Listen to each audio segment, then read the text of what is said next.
అత్తమ్మ ఎక్కడికి వెళ్ళారు బావా? అమ్మ లోపల పడుకొని ఉంటారు.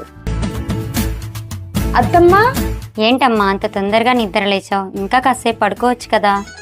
రామ్మా నువ్వు కూర్చో, నేను జ్యూస్ తీసుకొస్తా.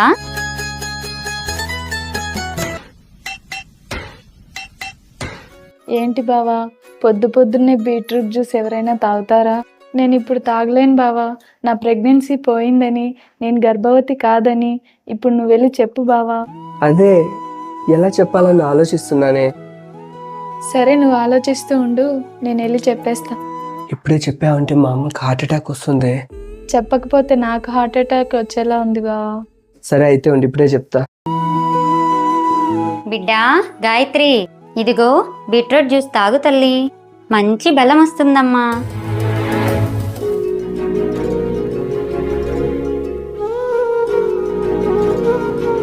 అత్తమ్మ ప్రేమ చూస్తుంటే భయమేస్తుంది బావా.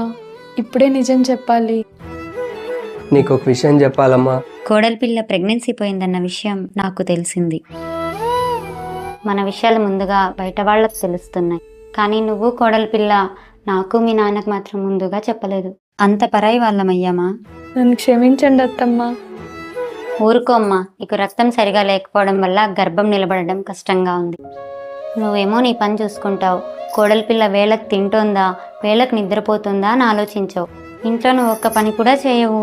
గర్భవతిగా కూడా ఇంట్లో పనులన్నీ కోడలి పిల్ల రెస్ట్ లేకుండా చేస్తే గర్భం ఎలా నిలుస్తుంది? నీకంటే మీ నాన్నే 100 రెట్లు నయం. అమ్మ గాయత్రి, సద్ద రొట్టెలు, రాగి లడ్డులు, సున్నుండలు చేసి పెట్టాను. నేను మళ్ళీ వచ్చే నెల వచ్చి ఒక 5 రోజులు ఇక్కడే ఉంటాను. నువ్వు రామ్మా, బస్సుకు టైం అవుతోంది. రే, ఈ బట్టలు నువ్వే ఉతుకు, నీళ్లు నువ్వే పట్టు. కోడలి పిల్ల వండేటప్పుడు చేదోడు వాదోడుగా ఉండు.